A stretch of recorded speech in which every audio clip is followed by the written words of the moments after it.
PPATK bantah Panji Gumilang soal blokir rekening operasional Al Zaitun, tetap ada penarikan ratusan miliaran. Kita di kampus itu nggak bisa kita berhubungan dengan yang di luar kampus atau mau tahu. Kita hanya tahu teman-teman kita aja atau yang di bawah kita gitu. Itu pada waktu itu seperti itu. Saya dapat bocoran juga, ini ada istilah Japrem.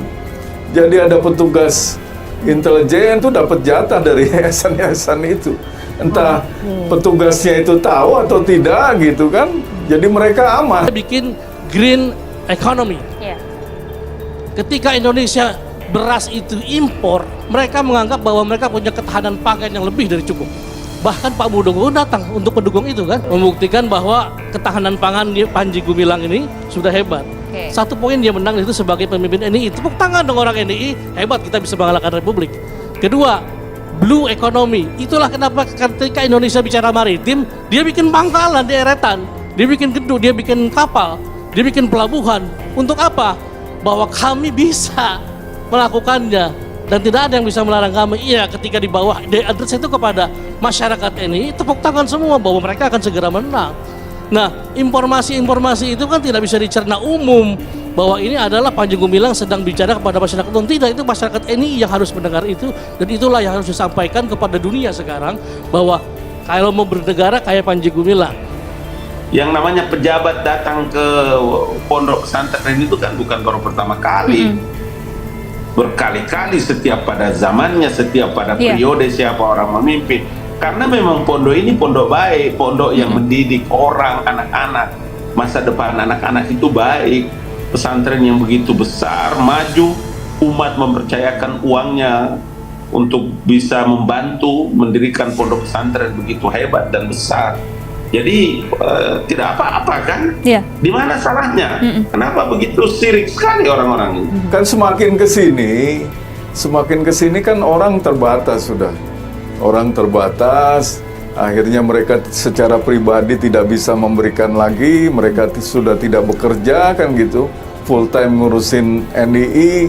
Nah akhirnya sekarang perkembangannya di samping untuk supaya jejaknya tidak diketahui, bikinlah yayasan-yayasan gitu kan, bikin yayasan-yayasan, kemudian disitulah menjaring dana. Mereka kan bentuknya formal, ada perizinannya, ada akta notarisnya, dari izin Kesbangpol dan sebagainya. Kan mereka dapat uang dari pemerintah Republik Indonesia ini, juga dari masyarakat luas gitu. Kalian tahu nggak bagaimana cara membangun Al Zaitun itu dari awal dengan susah payah?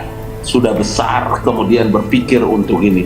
Saya nggak tahu siapa orang otak-otak yang rusak ini, yang merusak ini lembaga-lembaga pendidikan seperti Al Zaitun dengan berbagai macam tuduhan ini. Jadi kalau mau ambil itu barang, ambil saja, nggak usah banyak nuduh orang di belakang lah, di samping lah, kirim nenek moyangmu semua itu. Bilang, saya ini bekas pesantren dan pernah memimpin pondok pesantren, jadi saya mengerti bagaimana susahnya cara orang mengelola pondok pesantren itu. Nggak usah nuduh-nuduh lagi presiden di belakang, istana, pemerintah, Pak Muldoko dan macam-macam. Makan itu, kalau kamu ambil itu Al Zaitun, ambil aja, nggak usah banyak nuduh-nuduh orang. Sekarang itu gerakannya sudah seperti di terminal. Apa namanya, yang ditanya itu hanya setoran aja. Kamu dapat berapa sekarang gitu aja. Nggak ditanya dakwah bagaimana, enggak.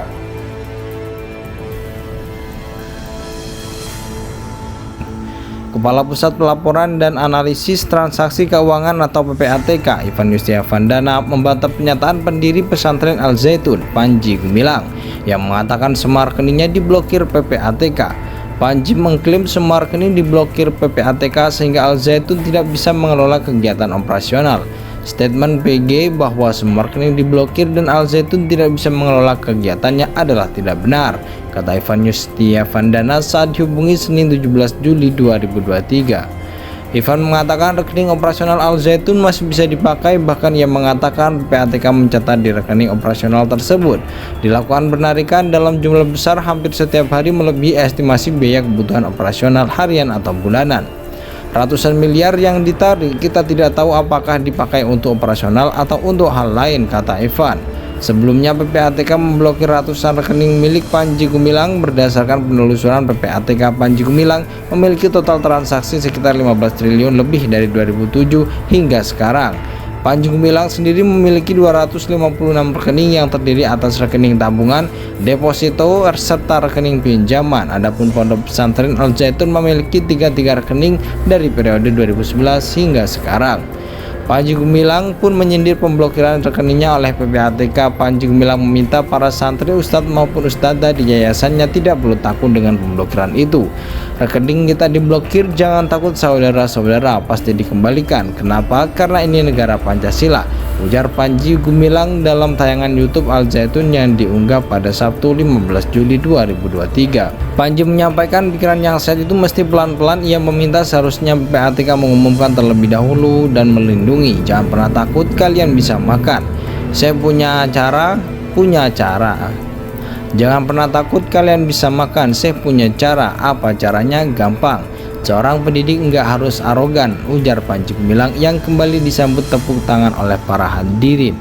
Panji Gumilang lalu menggunakan perumpamaan bahasa Jawa untuk melanjutkan sendiriannya itu. Mas ngono yo ngono, neng ojo ngono, blokir ya blokir, yo mbok ora suwe-suwe.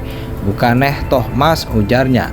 Panji Gumilang juga meminta agar PPATK membuka pemblokiran rekeningnya maupun Yayasan Al Zaitun.